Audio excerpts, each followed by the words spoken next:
మల్లారెడ్డి కేసీఆర్ను టెన్షన్ పెట్టేస్తున్నారా? ఈటెల రాజేందర్పై మల్లారెడ్డి ఎందుకు పొగడ్తలు కురిపించారు? మల్లారెడ్డిపై యాక్షన్ తీసుకోవడానికి కేసీఆర్ భయపడుతున్నారా? Watch this R24 special.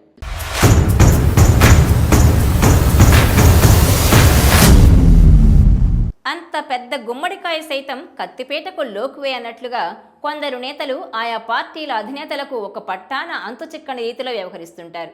మిగిలిన నేతల్ని లక్షలాదిగా ఉండే ఫాలోయర్స్ను సైతం కంట్రోల్ చేసే సత్తా ఉన్న అధినేతలు సైతం కొందరు నేతల విషయంలో కాస్తంత తగ్గి ఉంటారు. అందుకు గులాబీ బాస్ కేసీఆర్ సైతం మినహాయింపు కాదంటారు. తన రాజకీయ ప్రత్యర్థులకు సైతం ఒక పట్టాన అంతుచిక్కని విధంగా ఉండే కేసీఆర్ సొంత పార్టీకి చెందిన మాజీ మంత్రి, మేడ్చల్ ఎమ్మెల్యేగా వ్యవహరిస్తున్న మల్లారెడ్డి విషయంలో మాత్రం కింద మీద పడుతుంటారు. మల్లారెడ్డి నోటి నుంచి వచ్చే వ్యాఖ్యలను చూస్తూ కామ్గా ఉండడం అసాధ్యం. అలానే ఆయన మీద వేటు వేసే ధైర్యం లేని పరిస్థితి. ఇలాంటి చిత్రమైన సీన్ ఒక్క మల్లారెడ్డికి మాత్రమే సాధ్యమని చెప్పాలి.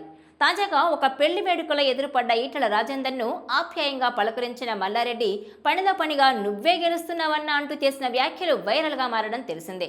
కీలకమైన ఎన్నికల్లో గెలుపు కోసం కింద మీద పడుతూ ఈ ఎన్నికల్లో వణికి చాటకుంటే తీవ్ర పరిణామాలు ఎదురయ్యే ఇబ్బందిని గులాబీ పార్టీ ఎదుర్కొంటోంది.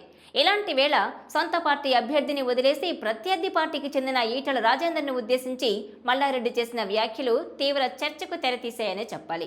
మల్లారెడ్డి నోటి నుంచి ఎప్పుడు ఎలాంటి మాట వస్తుందో అర్థం కాని పరిస్థితి. ఆయన చేతలు సైతం చిత్రంగా ఉంటాయి.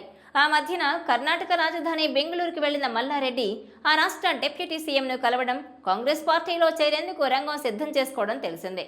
అనూహ్యంగా కాంగ్రెస్ పార్టీ ముఖ్య నేతల అభ్యంతరంతో ఆయన హస్తం గూటికి చేరే ప్రయత్నాలు మధ్యలోనే ఆగిపోయాయి. ఇలా తరచూ గులాబీ బాస్కు, గులాబీ పార్టీకి ధమ్కీలిచ్చే సత్తా ఒక్క మల్లారెడ్డికి మాత్రమే సొంతమని చెబుతున్నారు. ఎంత జరిగినా ఆయనపై చర్యలు తీసుకునేంత సీన్ గులాబీ బాస్కు సైతం లేదంటున్నారు. గతంలో అయితే ఆయన ఒక్కరే ఉండేవారు. ఇప్పుడు ఆయనతో పాటు ఆయన సొంత అల్లుడు కూడా మల్కాజ్గిరి ఎమ్మెల్యేగా ఉండడం తెలిసిందే. ఒకే కుటుంబంలో ఉన్న ఇద్దరు ఎమ్మెల్యేలని వదులుకునేంత లగ్జరీ బీఆర్ఎస్ పార్టీకి ఇప్పుడు లేదన్నది నిజం.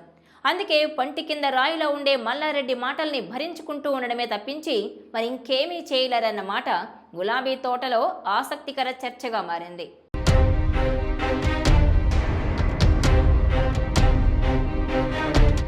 ఈ వీడియో మీకు నచ్చినట్లయితే please share, like and subscribe R24 Telugu.